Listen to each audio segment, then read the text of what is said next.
Hey guys, what's up? Cardfight here, and today I'm here with a updated Maelstrom deck profile. Now, it's the set has been out for a long time, but I didn't really get around to building the deck until a couple of weeks ago, and so I might as well get this deck profile out of the way before I continue making Fighters Collection deck profiles. So without further ado, let's get right into the deck profile. So, starting Vanguard, we're running Marios. He's the Maelstrom Searcher. So his skill is when this card boosts during the battle, when the Vanguard hits, and it's the third or more battle that turn, you can look at the top 5 cards of your deck and look for a Maelstrom and add it to your hand, and then shuffle your deck. So basically, he's you can run him or Eric. I was playtesting with Eric also. Eric also works very well, but this in this build it's a bit more aggressive, so that you can get more Maelstroms in your hand, so that you can Stride and have more options and whatnot. And also, if you have the normal Maelstrom in your hand, then when you hit, you can potentially get 2 new Maelstrom units in your hand. So that's pretty strong. Eric is better for if you're getting grade stuck, so it's really up to your own preference. Yeah. Next, we're running 4 Maelstrom Break Rides. Maelstrom Break Ride it came out in the Clan Booster for Aquaforce, and his skill is Counter Blast 1.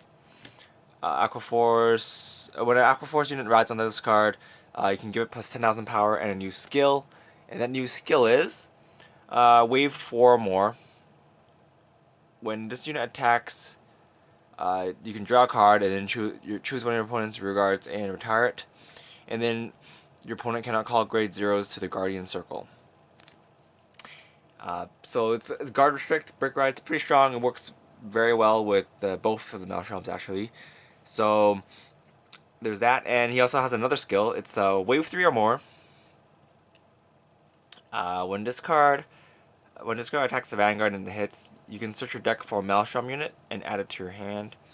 So when you attack with this guy and it's the 3rd battle or more that turn and you hit, then you can search your deck for a Maelstrom. So it's pretty good. You can get more Shroud in your hand. What I find is that a lot of times I'll be calling my Maelstroms to attack because 11k attacks are pretty good, and you'll also have an excess amount of Maelstroms in your hand, so calling them out as attackers is not really a big deal.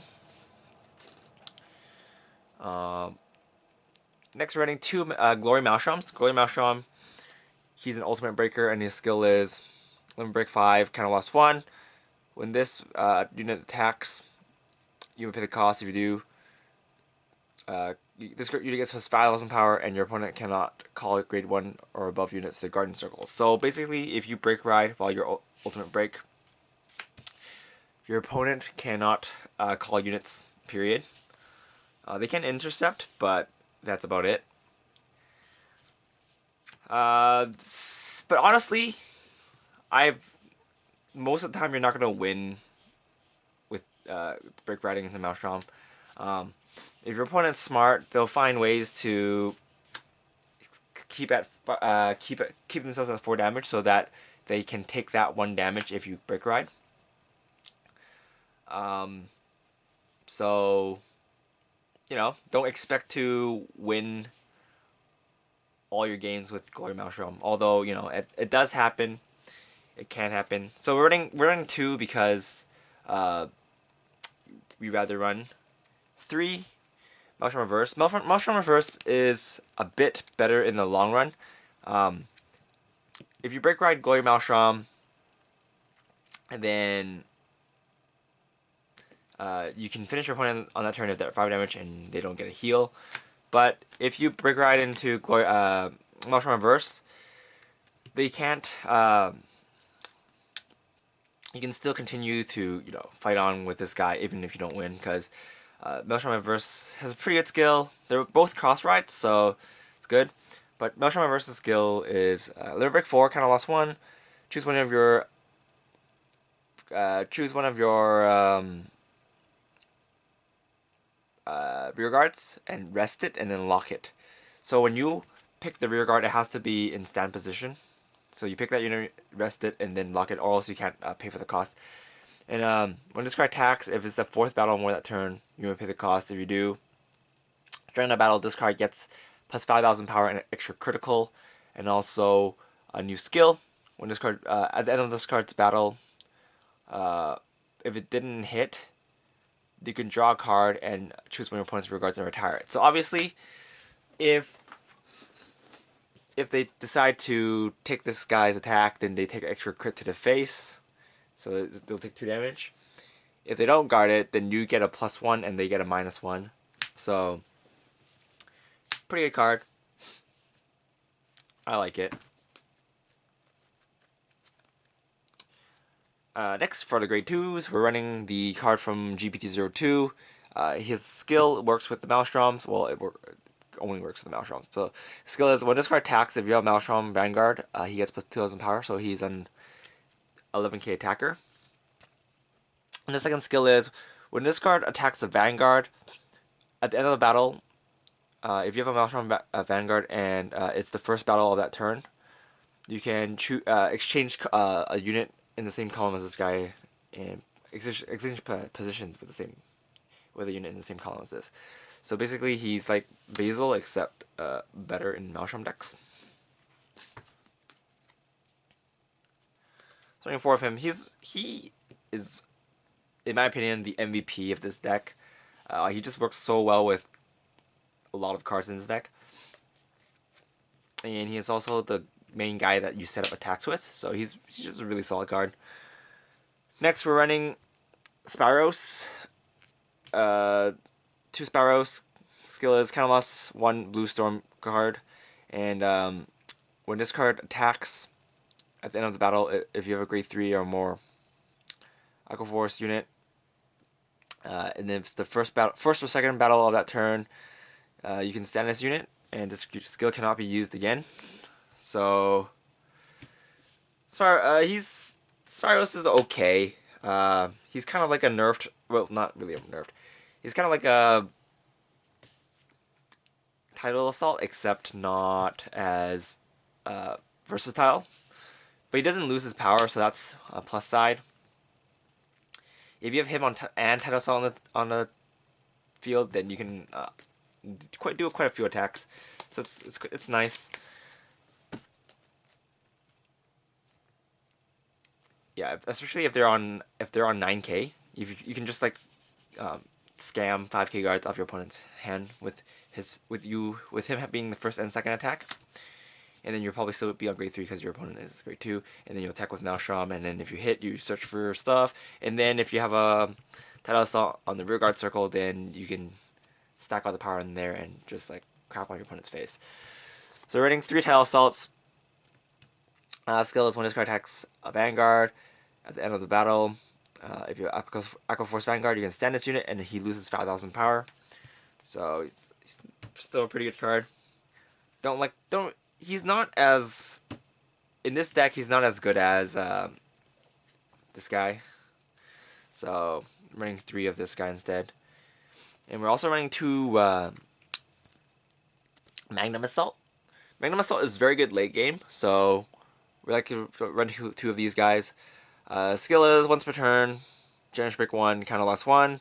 When this card attacks at the end of the battle, if this unit is boosted, you may pay the cost. If you do, stand this unit, and it gets plus 2,000 power. So Magnum Assault is mainly used for Lambros plays, but he's pretty much always active as long as you have 1 Generous Break, so it's pretty good. Stack power on this guy if need be. Good stuff.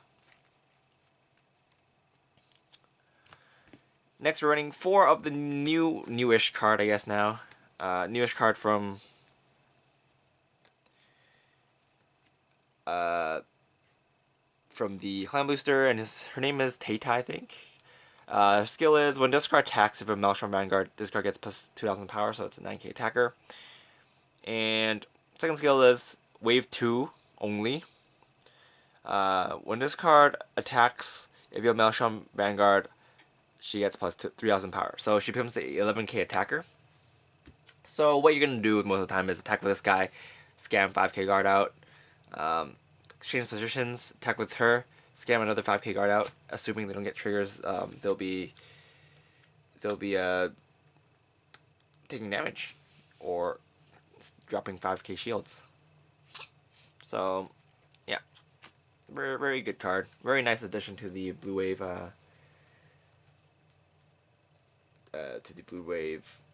Lineup. Next, we're running 3 of the Limit Break enablers. Mainly, it's to set up for break bar plays earlier. I've ran the Ultimate Break enablers before, but I find that by the time my opponent's at 5 damage, it's very likely that I'm also at 5 damage. And if you don't have the ultimate enabler on the field, your opponent is scared to give you that 5th damage, so that you can stay on 4 damage, and your opponent might not attack your Vanguard if their rear guard does not have an extra crit. So that way you can also save shields in your hand. And yeah, so you love this. A lot of times, if your opponent's great stuck, you can still break ride and stuff. So yeah, so stuff like that. Next, running 2 Shard enablers, just in case. You know, your Maelstroms are on the field, then and you don't have any on in your hand for some reason, then you still have these 2 to pitch. Next, we're running 4 of the new Perfect Guard, Homoros. He's a new version of Perfect Guard G's. His skill is, well, he has the Perfect Guard skill, but he doesn't unflip. And instead, he has another skill. It's wave 3 or more. So last one, when this unit boosts at the end of the battle, if you have a Blue Storm Vanguard, you might pay the cost. If you do, return this card to your hand. So basically, you can use this guy as a booster, and then after you boost and it's the 3rd battle or more, you can just return this card to your hand so that you can still use it as a Perfect Guard next turn. It's good because this deck runs 13 Great Ones, which is 1 less than normal, in my builds at least. So having a Perfect Guard being able to boost definitely helps. Well, actually, that's one of the reasons why I'm running 1 less, because your Perfect Guards are boosters. So it's good stuff. Running 9 Grade 3s because there's just so many good Maelstrom units. And I don't like running 2-2, so yeah. And also mainly because you're going to use these as attackers sometimes, so that's another reason why. For the triggers, running 4 of the Maelstrom crit. She's very good. I'll explain her after in a bit. For draws, you can exchange these for the Margot clone. I personally don't have enough. I only have like 12, so they're in other decks. So if you can, run the Margot clones instead. And then we're running 4 of the heal triggers. So what she does is, if you have a Maelstrom Vanguard and this card boosts, if it's the 4th battle or more that turn, your opponent cannot call grade 0s to Guardian Circle, and at the end of the turn, return this card to the top of the deck. So yeah, she's a very good card to combo with Glory Maelstrom. So basically, if you can't finish your opponent with the thing, then you just call her behind and then finish. So yeah. Overall, this deck is very fun. It's more fun than I thought, but it's not, in my opinion, it's not one of the best Aquaforce decks out there for obvious reasons. There's just too many Aquaforce builds.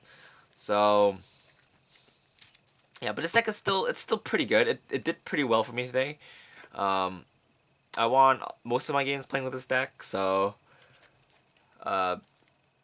yeah, it's a fun deck. It's not bad.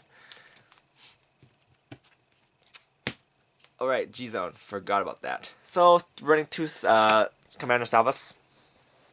Once per turn, you can G-flip Salvus. And then choose one of your rear guards and I guess plus 5,000 power and a new skill that can attack from the behind. So you can combo this with Tidal Assault and whatnot for more attacks. And the second skill is when the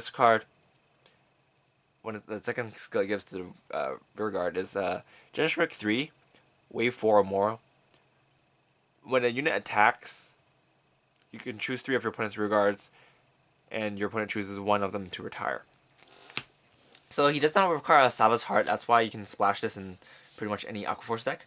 It's a very versatile card, and he's quite nice.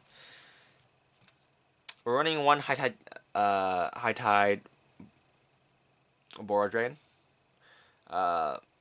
Skill is when this card attack hits, if it's the 3rd battle or more that turn, you can draw a card and choose a card from your hand and call it. Mainly if you can't hit wave 4, you're going to try this instead.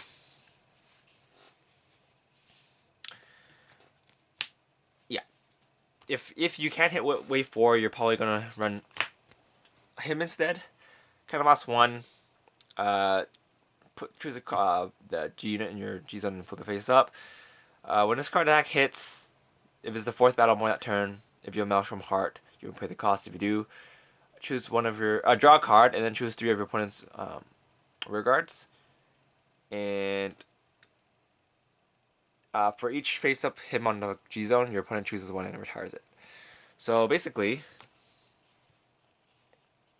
he's kind of like a more juiced-up version of this card, except he does cost Counterblast, but in exchange for calling a unit, you get to destroy a unit instead. So that's a pro, I guess. Rank 2 because you're not going to hit with this too often, and if you don't hit with him the first time, you can still stride him the second time and flip something else instead, and you'll still be able to retire that one because he's not a G-flip. He just flips any card in your G-zone. So if you don't stride your Tidal Bore, then you can just stride. You can just flip it with Maelstrom's effect.